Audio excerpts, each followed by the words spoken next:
안녕하세요. 축구 전문 기자 한준입니다. 토트넘 허스퍼가 마침내 손흥민 선수를 중심으로 새로운 플랜을 짰습니다. 브라이튼 앤 호브 알비온과 2012-2023 시즌 프리미어리그 10라운드 원정 경기 영국 대부분의 매체들이 이 경기는 토트넘이 이기지 못할 것이다 라고 전망했는데요. 손흥민 선수를 최전방에 배치해서 득점력과 자유도를 높여주면서 3-5-2 포메이션을 마침내 선발 전술로 가동했고, 손흥민 선수가 경기 내내 활기찬 모습을 보이면서 결승골을 어시스트했습니다. 이날 경기 직접 프리킥도 손흥민 선수가 차면서 마침내 많은 팬들의 염원을 콘테 감독이 적용했는데요. 아쉽게도 직접 득점했던 환상적인 왼발 가마차기 슈팅은 무효 판정이 됐지만 손흥민 선수 단연 돋보이는 경기력을 보였습니다. 손흥민 선수를 살린 콘테 감독의 전술적인 효과, 대체 어떻게 진행됐는지 브라이튼과의 경기 주요 장면 분석해드리겠습니다. 2022-2023 시즌 프리미어리그 10라운드 토트넘이 브라이튼 원정에서 1-0으로 승리했습니다. 전반 22분 손흥민 선수의 크로스 패스를 해리 케인 선수가 헤더 득점으로 연결하며 손케 듀오의 프리미어리그 합작골 최다 기록이 43호 골로 늘어났습니다. 본인들이 갖고 있던 신기록을 자체 경신한 것인데요. 10라운드 경기 현재까지 결과 살펴보면 본머스가 레스터시티의 2대1 역전승을 거두면서 깜짝 이변을 만들었고요. 첼시는 황희찬 선수가 후반 10분 교체 출전한 울버햄튼 원더러스의 3-0 완승을 거두면서 포토 감독 체제로서 확실하게 새로운 전술을 녹아든 그런 모습 보였습니다. 맨체스터 시티는 엘링 홀란 선수가 맨시티 입단 후 2달 만에 공식전 20호 골을 터뜨리는 괴력을 발휘하면서 사우스햄튼의 4-0 대승을 거뒀고요. 뉴캐슬 유나이티드도 브렌트포드의 5-1로 크게 이기며 투자의 결실을 보고 있습니다. 그리고 토트넘이 브라이튼 원정에서 1-0으로 승리하며 승점 20점을 얻었는데요. 아스널이 리버풀과의 경기를 아직 치르지 않은 가운데 현재 9경기를 치른 팀 맨체스터 시티가 승점 23점으로 선두에 일시적으로 올라왔고, 토트넘은 현재 3위를 지키고 있습니다. 첼시가 한 경기를 덜 치른 상황이긴 하지만 추격자였던 브라이튼을 토트넘이 조금은 떨궈낼 수 있는 그런 상황이었고, 아스널이 만약 리버풀과의 경기 이기지 못한다면 토트넘이 2위까지 치고 올라갈 수 있는 기반이 마련됐다고 할 수 있겠습니다. 손흥민 선수 이날 결승골을 어시스트하면서 올 시즌 두 번째 도움을 기록했는데요. 레스터시티전 헤트트릭을 포함한 3골 2도움 5개의 공격 포인트는 현재까지 출전한 9경기 중에 2경기에서 1개 정도의 공격 포인트를 올리고 있는 나쁘지 않은 기록입니다. 시즌 초반 조금은 슬로우 스타터의 경향을 보이긴 했지만 손흥민 선수의 경기력 점점 좋아지고 있고, 무엇보다 손흥민 선수가 잘 뛸 수 있는 전술을 콘테 감독이 마침내 적용했다는 것은 긍정적인 부분이고요. 그 전술로서 중요한 승리를 거뒀고 또 좋은 플레이가 많이 나왔다는 것도 고무적인 부분이었습니다. 이날 선발 명단 우선 토트넘 호스퍼의 공식 채널이 소개한 그래픽에는 잔피에로 벤트로네 코치의 사진이 등장했습니다. 10월 6일에 갑작스런 급성 백혈병으로 인해 별세했는데요. 손흥민 선수도 추모 메시지를 남겼고, 또 벤트로네 코치가 사망하기 전 마지막으로 가졌던 인터뷰에서 손흥민 선수는 근육을 키우기보다는 균형을 맞추는 게 중요하다, 손흥민 선수의 몸 상태를 어떻게 관리해 왔는지를 또 얘기할 정도로 손흥민 선수에 대한 애정을 보여왔던 코치이기 때문에 많이 또 슬픈 분위기 속에서 이번 경기가 진행이 됐습니다.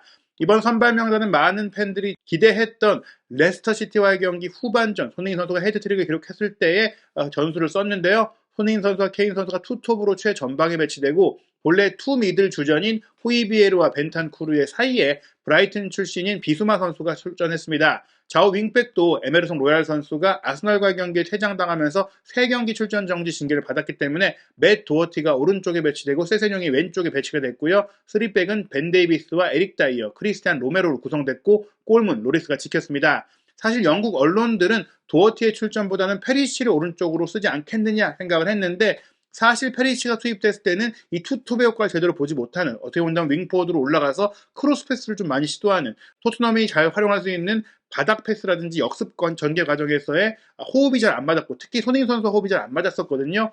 그런 부분들 도어티 선수가 9월에 아일랜드 대표팀의 경기도 소화하기도 했고, 또 아스널과의 경기 후반전에 출전도 하면서 점점 경기 감각을 끌어올리고 있었는데, 이번 경기는 손흥민 선수에게 확실하게 기회를 몰아줄 수 있는 윙백 구성과 전술 구성이 이루어졌습니다.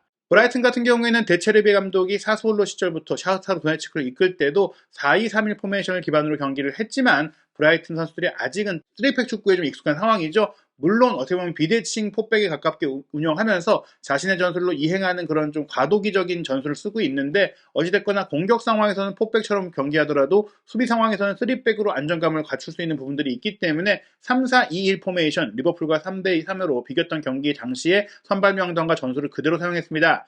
데니 웰백을 최전방에 배치했고, 트로사르와 그로스 선수가 2선 공격수인데 솔리마치까지 전진해서 사실은 4-2-3-1에 가까운 그 전술이었다고 볼 수도 있어요. 메칼리스터 선수와 카이세도가 두 명의 미드필드에 가깝게 뛰었고, 에스투피냐니 조금 공격적인 레프트백, 펠트만이 조금 수비적인 라이트백으로 뛰었다고도 볼 수 있는 라인업이고요. 웹스터와 덩크가 중앙 수비수인데, 사실은 손흥민 선수를 막기 위해서 펠트만 선수가 오른쪽 센터백으로 뛰었던 그런 경향도 있어서 3백과 4백을 오가면서 플레이했다, 이렇게 보시면 될 것 같습니다. 그리고 토트넘의 3미들 구성은 호이비에르가 왼쪽, 벤탄쿠르가 오른쪽으로 평소처럼 투미들에 가깝게 박스투박스로 움직이면서 비수마가 지금 보시면 그래픽에 있는 호이비에르 선수의 자리, 3백의 앞자리에서 조금은 이제 중원의 스위퍼 역할을 해주는 그런 플레이를 펼쳤거든요. 또 손흥민 선수가 왼쪽 공격수로, 케인 선수가 오른쪽 공격수로 보통 뛰면서 공간을 배분하는 모습도 있었고요. 손흥민 선수가 세세뇽과 합을 맞추고, 도어티는 또 손흥민 선수가 있는 그쪽으로 치고 들어오는 커트인 플레이를 펼치면서 직접 골문을 노리고, 케인 선수는 중앙에서 전방과 이선으로 오가면서 미드필드 역할도 하고 스트라이커 역할도 하는 그런 형태의 전술이 펼쳐졌습니다. 이날 경기는 브라이튼의 안방에서 펼쳐졌지만, 최근 토트넘의 피지컬 코치인 벤트로네 코치의 별세를 추모하기 위해서 브라이튼 홈 경기장 전광판에도 잔피에로 벤트로네 코치의 사진이 등장을 했고, 또 추모의 시간을 가졌는데요.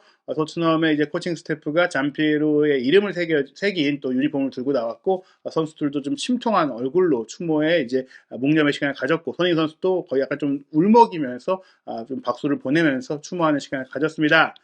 경기 시작부터 이 3-5-2 포메이션을 이제 적용했던 것이 손흥민 선수에게 어떤 효과로 발휘했는지를 좀 볼 수 있는 장면들이 있었는데요. 중앙 전방 공격수인 손흥민 선수가 밑으로 내려와서 호이비에르 선수의 빌드업을 좀 도와주는 그런 역할들을 많이 했어요. 내려와서 받아주고, 세세뇽이 왼쪽 윙백이지만 왼쪽 윙포워드처럼 좀 올라가지고, 그렇게 세세뇽이 측면을 허물면은 다시 손흥민 선수가 올라가서 세세뇽의 패스를 받아서 해결할 수 있는 그런 플레이들이 펼쳐졌고요.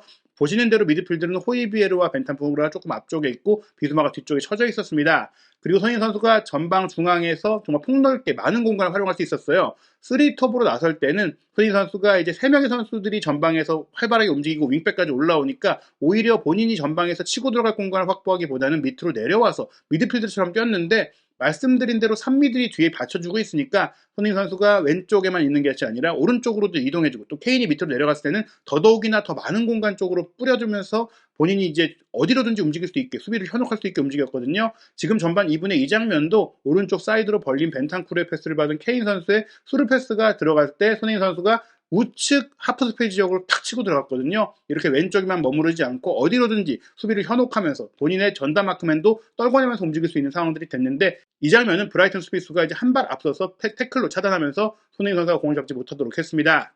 전반 2분에도 세세뇽 선수가 왼쪽 측면에서 이타적인 플레이를 통해서 공격 기회를 끌어냈는데요. 세세뇽이 안쪽으로 들어와서 찔러준 패스, 케인 선수가 받았을 때 마칼리스터 선수가 파울로 막았거든요. 아주 좋은 직접 슈팅을 할 수 있는 위치에서 프리킥이 딱 주어졌는데, 평소 같으면 다이어와 케인이 먼저 와서 공 잡고 자기들이 차려고 했는데, 이번에는 그냥 생각도 안 하고 안으로 들어가더라고요. 손흥민 선수에게 차게 하겠다라는 게 명확하게 보이는 장면이었습니다. 후이비에르도 손흥민 선수에게 뭐라 얘기를 해주고 바로 손흥민 선수가 공을 잡고 찰 준비를 했는데요.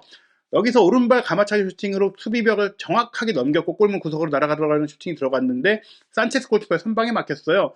막히긴 했지만 지금까지 케인이나 다이어나 프리킥 기회가 주어졌을 때 직접 슈팅을 하면 유효 슈팅이 되는 경우들이 거의 없었거든요. 역시 손흥민 선수가 비록 성공은 못했지만 날카롭고 정확한 프리킥커라는 것을 보여준 장면이었고, 앞으로도 계속 손흥민 선수가 찰 것을 예감케 하는 그런 장면이었습니다. 전반 7분에는 토트넘이 도허티 투입 효과를 봤는데요. 후방에서 벤탄쿠르 선수가 도어티가 배우를 침투하는 것을 정확하게 보고 과감한 전진 패스를 보냈고, 도어티가 에스투피런의 이제 제어 속에서도 저돌적으로 문전으로 침투해 봤는데 몸싸움 끝에 이 공을 확보하지는 못했어요. 하지만 도어티가 분명히 지난 시즌 후반기에 콘테 감독 체제에서 오른쪽 윙백으로서 보여줬던 그 커트인 플레이, 문전으로 직접 들어가서 타격하는 플레이를 잘 보여줬다는 점에서 긍정적인 장면이었고요.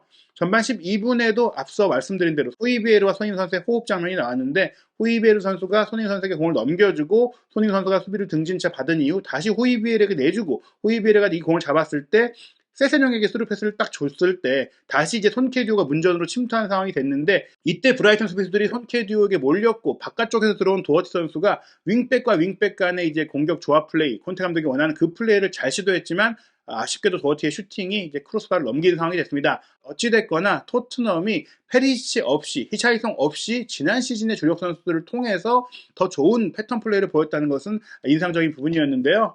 전반 13분에는 케인 선수의 전진 패스를 받은 손흥민 선수가 수비 한 명 딱 제쳐냈고 과감하게 왼발 중거리 슈팅을 때린 것이 아쉽게 골대를 넘겼지만, 이처럼 손흥민 선수가 투톱으로 뛰니까 케인 선수의 도움도 많이 받고 또 슈팅할 수 있는 공간도 많이 생기고 위험 지역에서 공을 많이 받는 상황들이 나왔습니다. 전반 17분에 첫 번째 위협적인 장면들이 있었는데요. 트로사르의 스루 패스를 받은 웰백 선수 문전 우측까지 치고 들어가서 시도한 대각선 슈팅이 골대 옆으로 빗나가는 장면이 있었습니다. 전반 21분, 하지만 또 한 번 토트넘이 세세뇽 손흥민 조합을 통해서 중원을 거쳐간 좋은 패턴 플레이를 보여줬는데요. 지금 보시면 수비 라인에서 다이어가 데이비스에게 내주고 데이비스가 세세뇽에게 내주고 세세뇽이 전방에 있다가 하프 스페이스로 내려갔다가 다시 앞으로 올라가는 손흥민 선수를 향해 딱 패스를 해줘요. 빌드업 상황에서 손흥민 선수가 미드필드까지 내려와서 가담해주지만 그랬다가도 다시 올라갈 수 있는 공간이 있는 것, 그게 바로 3-5-2 포메이션을 썼던 효과라고 볼 수 있겠는데요.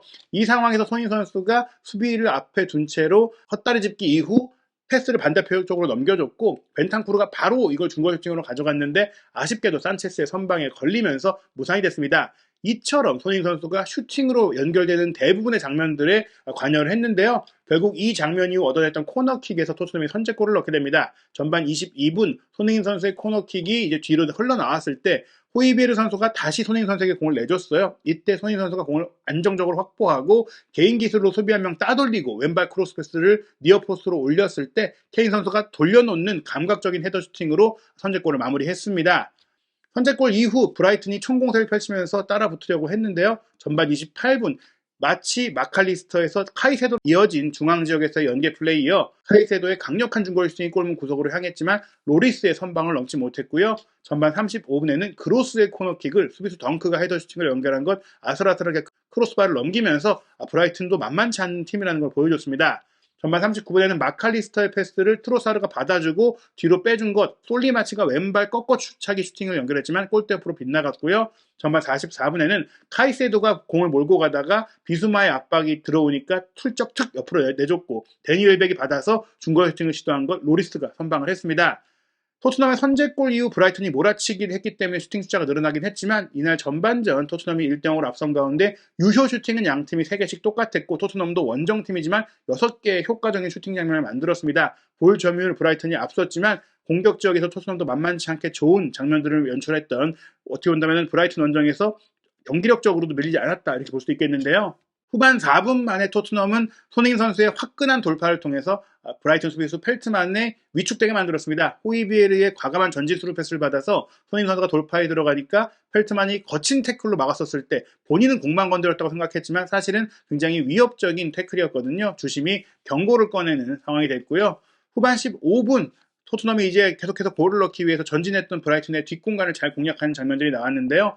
벤 데이비스의 스루 패스를 받은 세세뇽, 깊숙하게 들어간 이후 컷백을 손흥민 선수에게 내줬는데 수비가 차단하면서 걸렸거든요. 하지만 그에 앞서서 사실은 세세뇽이 공을 받을 때 오프사이드였던 것이 확인이 됐습니다.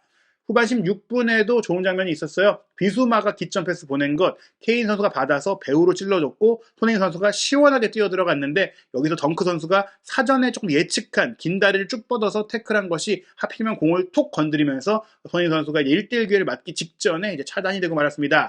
후반 17분에는 로메로 선수가 강력한 헤더 패스를 케인에게 곧바로 연결했고 케인이 이 공을 받는 척, 트래핑하는 척 하다가 그대로 흘려갖고 전방으로 침투한 이후 오른발 대각선 슈팅을 시도한 것이 아쉽게 빗나갔는데요. 이렇게 후반전 오히려 브라이튼이 총공세를 펼쳤지만 그걸 잘 끊어내고 역습했던 토트넘이 더 많은 공격 기회를 만들었습니다.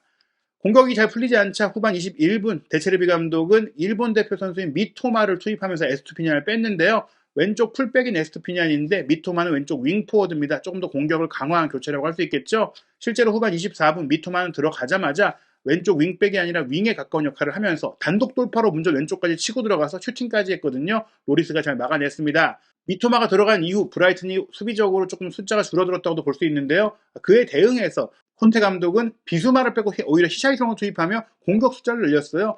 상대의 공세에 수비적으로 대응하는 게 아니라 상대의 수비가 헐거워진 것을 좀 노려서 추가골을 넣겠다는 의지였는데요.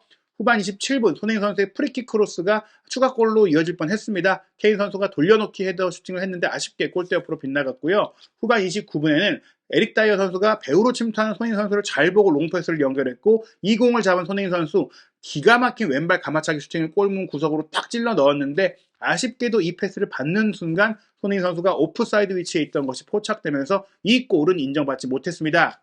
후반 33분 데니 웰백 선수가 또 한 번 전방에서 좋은 플레이를 통해 압박해서 공을 따내고 슈팅 시도했지만 골대 옆으로 빗나갔고요. 후반 35분에 토트넘은 주중에 있을 챔피언스리그 프랑크푸르트와의 경기에 대비해서 선수 교체를 진행했는데 손흥민 선수를 쉬게 해주면서 페리시를 투입했습니다. 페리시를 윙백이 아닌 이제 손흥민 선수의 백업 자원으로 보는 것이죠. 양발 슈팅이 가능하고 윙백으로서의 역할보다는 직접 골문 안에 들어가서 슈팅하거나 크로스하거나 공격 상황을 해결하는 쪽이 좀 더 이제 본인의 적성에 맞다 보니까 이제 손흥민 선수와 함께 쓰기보다는 손흥민 선수의 백업으로 써야 된다라는 또 많은 의견들을 수렴하는 것 같은 콘테 감독의 모습이었는데요. 물론 쿨루세스키 선수가 부상 중이기도 해서 또 루카스 모우라도 부상 중이고 윙포워드 자원이 적었던 부분들도 이런 교체의 이유였던 것 같습니다. 브라이튼은 후반 37분 그로스를 빼고 랄라나를 투입했고요. 후반 44분에는 카이세도와 펠트만도 빼고 램띠와 길모어 등을 투입하면서 체력을 보강하고 총공사를 펼쳐봤지만 토트넘의 골문을 열지 못했고요. 후반 45분 콘테 감독은 케인 선수가 조금 경미한 부상을 입자 또 굳이 무리할 필요가 없기 때문에 수비형 미드필드인 올리버 스킵을 투입해서 다시 3미들로 돌아가서 안정적으로 추가 시간까지 마치고 1대0 승리로 경기를 마무리했습니다. 토트넘이 10월달 일정 첫 승을 거뒀습니다. 아스널 원정 패배, 프랑크푸르트 원정 무승부로 굉장히 큰 위기감들이 있었는데 쉽지 않은 브라이튼 원정 승리를 통해서 기운을 차렸고요. 다음 경기는 10월 13일 목요일 새벽 4시에 킥오프하는 프랑크푸르트와의 챔피언스리그 4차전 홈경기입니다. 16강 진출을 위해서 반드시 잡아야 하는 경기고 이 경기 역시 이번 경기 후반에 교체된 손케 듀오가 공격의 중심이 될 것으로 보입니다. 이어서 10월 16일 일요일 새벽 1시 30분에는 에버튼과 프리미어리그 홈경기, 10월 20일 목요일 새벽 4시 15분에는 맨체스터 유나이티드와 원정 빅매치가 이어집니다. 이 경기들 오늘 경기 아쉽게 골이 인정받지 못했던 손흥민 선수 화끈한 득점포 가동하면서 토트넘의 연승을 이끌 수 있을지 한준TV에서 토트넘과 손흥민 선수의 최신 소식 확인하시기 바랍니다.